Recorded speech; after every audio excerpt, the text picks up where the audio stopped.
Oi, gente! Bem-vindos a mais um vídeo explicando GOT pelo meu namorado. E hoje vamos falar sobre Quentin Martell, um personagem dos livros sem igual. Literalmente sem igual, porque na série ele não tem equivalência, já que o arco dele não passou, né, para essa adaptação e nem foi incluído em outras histórias, por exemplo, a do Tyrion, como muita gente achava que bem poderia acontecer. Mas, enfim, qual é o arco do Quentin, que se passa integralmente em A Dança dos Dragões?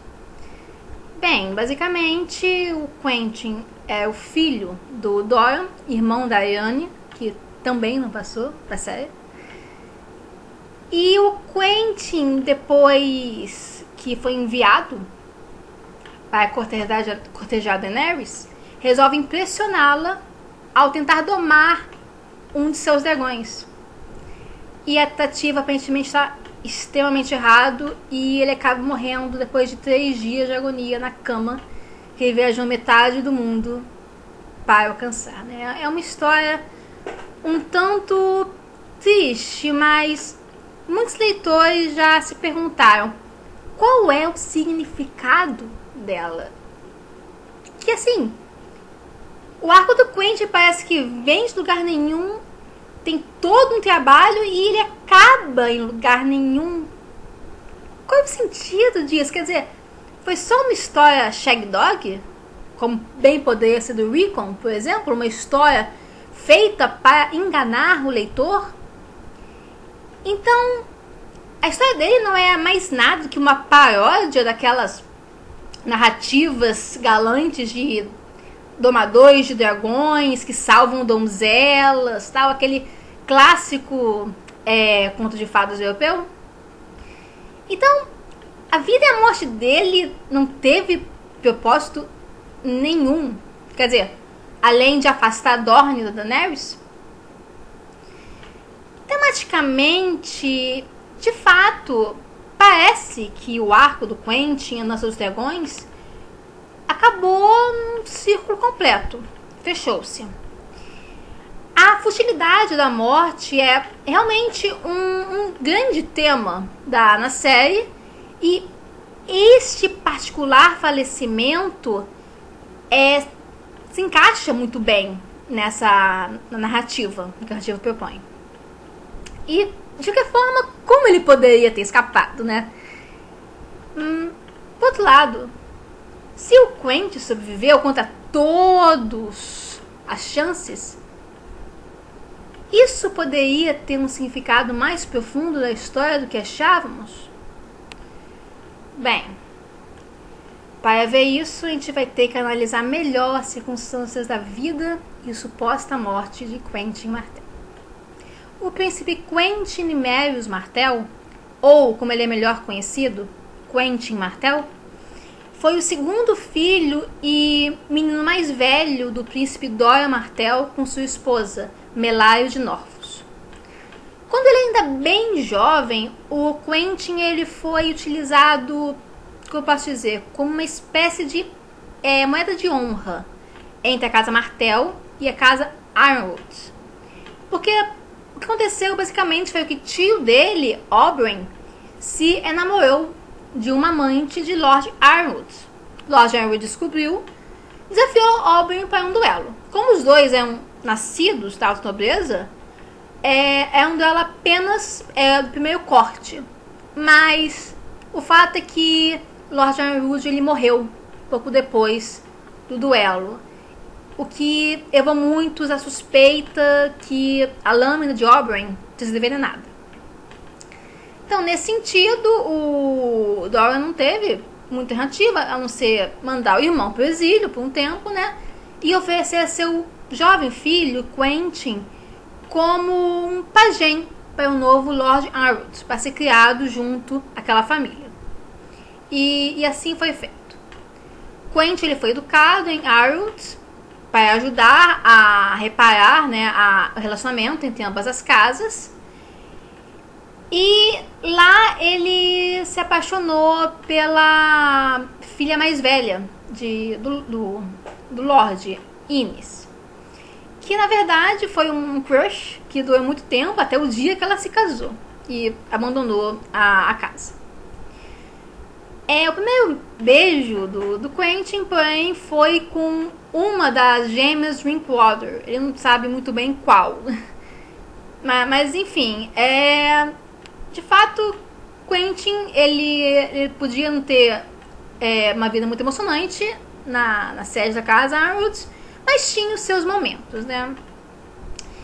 Enquanto ele estava lá, ele teria recebido uma carta do pai, do príncipe Dorian, que instruía para que o Quentin aprendesse tudo o que pudesse com um Maester que o estava educando, além de seguir todas as instruções do seu mestre de armas, para ser um bom soldado.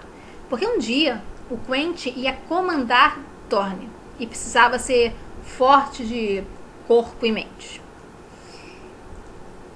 Agora, como isso, né? Porque segundo a lei dornense, a Lyanne, a irmã mais velha do Quentin, é herdeira de Dorne. O Dorian, nessa época, estaria planejando para que o Quentin herdasse Dorne depois que a irmã mais velha se tornasse a rainha dos Sete Reinos, como uma espécie de substituição de herdeiros, como já acontecia antes na história de Dorne. Supostamente, nessa época, estaria sendo feito um pacto secreto de casamento entre a Lyanne e o Viserys. E tinha uma ideia de mandar a Lyanne para uma das cidades livres para que encontrasse o prometido e lá se casasse em segredo. Apesar disso, porém, esse plano lhe foi abandonado rapidamente porque a esposa de Dorian, mãe de Lyanne, a Melário, que já estaria muito chateada porque o Quentin foi mandado para longe, ela ameaçou suicídio se a Lyanne também fosse tirada dela. Aí o Dorian desistiu, né? E ele pensou em contar para a Lyanne tudo, né, sobre o tal pacto, mas não mudou de ideia porque ele tinha medo que a Lyanne contasse as ideias para as primas, nomeadamente a sua amiga Taeme. E ele não contou nada para ter certeza que aquilo ia continuar um segredo. E toda essa narrativa só veio à toa, né, no quarto livro, quando a Lyanne tentou se revoltar contra ele. E eu usei vários supostamente, acho, porque eu tenho bem em mente que essa narrativa oficial deve ser tomada com um bocado de sal, assim, com bastante cautela, porque, assim, pode ser esperado o Viserys ser usado como um disfarce para um verdadeiro compromisso da Lyanne com o Aegon, que não havia morrido, ou seu bebê substituto, que será colocado no lugar dele, enfim, não sabemos. E isso explica muito melhor porque o matrimônio da Lyanne com Viserys nunca foi, de fato, perseguido. Talvez mesmo a ideia do Dorian sempre tenha sido um duplo casamento de seus filhos com Aegon e Daenerys. A gente não pode saber, né? Embora ela seja de fato a narrativa que mais faz sentido, conhecendo a fama do Dorian como ser onisciente, né? Enquanto a Lyanne seria a rainha de Estéreos como consorte do rei Aegon VI, o Quentin seria mais um príncipe de Dorne como uma consorte Targaryen. Mas ninguém contou esses planos por Varys e Illyrio, e eles tinham suas próprias ideias. E no caso, seria casar o Aegon com a Daenerys. Apesar disso, porém, essas peças não estavam sendo muito dóceis. E a Daenerys, eventualmente, depois da morte do Khal Drogo, né, e sua travessia pelo deserto, ela decidiu ser a rainha de Meereen, o que realizou por um longo tempo os planos dessa dupla dinâmica. Mas isso consistia a oportunidade perfeita para o Dorian e a casa Martell-Geral.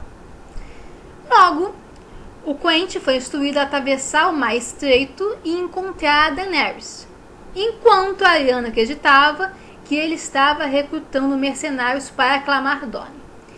Toda a ideia é que o Quentin ele alegasse que como Viserys havia morrido, sem casar com sua Aryane, agora ele deveria cumprir o seu papel e casar com a Daenerys, cumprindo assim todo o pacto secreto. Então Quentyn foi enviado através do Mar Estreito para encontrar a sua prometida Daenerys, mas não foi sozinho.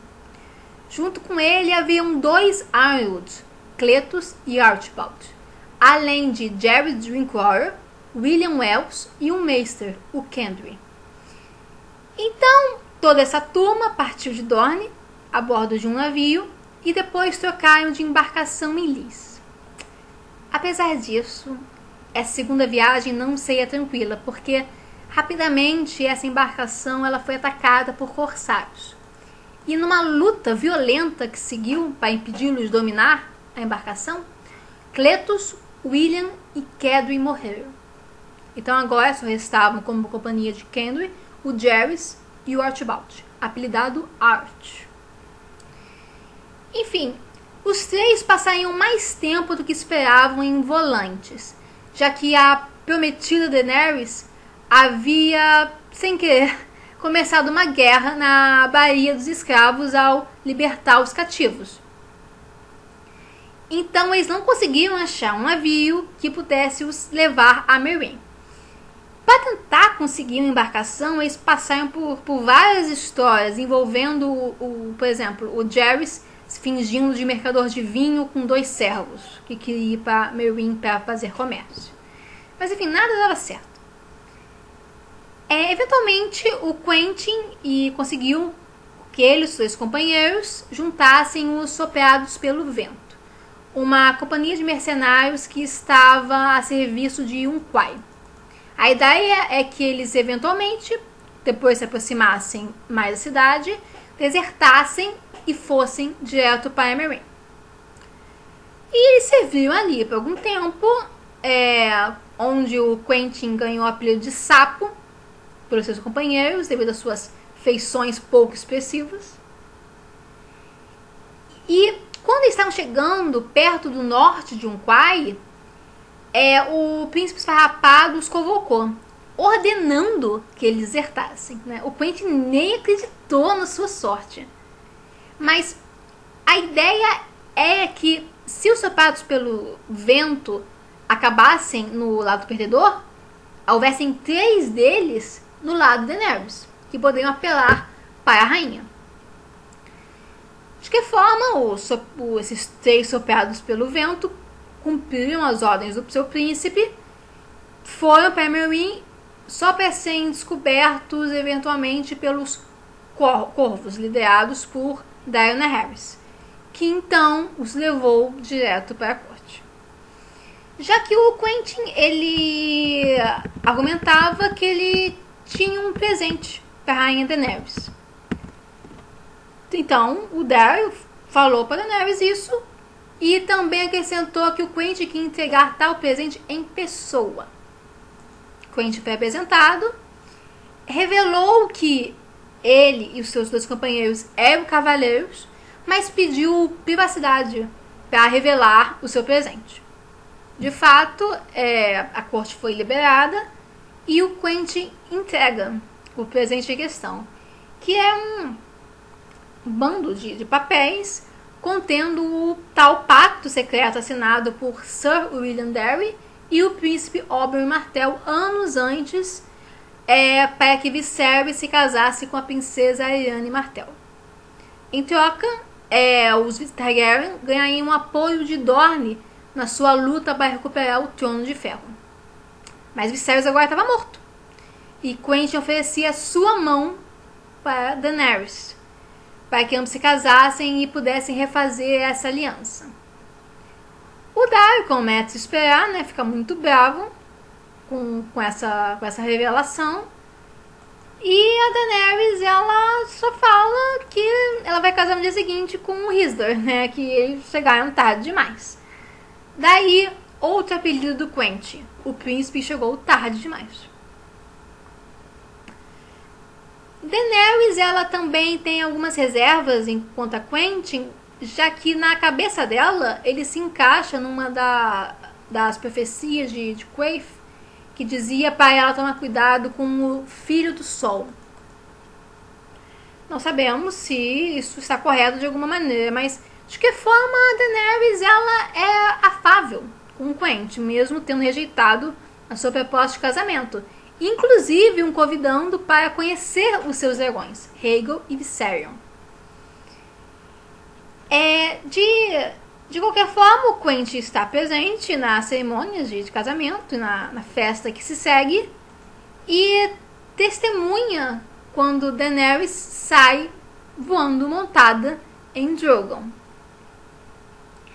Uma vez que a rainha que o protegia foi embora, o Quentyn é aconselhado ao Selmy a fazer a coisa mais sensata naquele momento, ir embora e esquecer sobre qualquer pacto.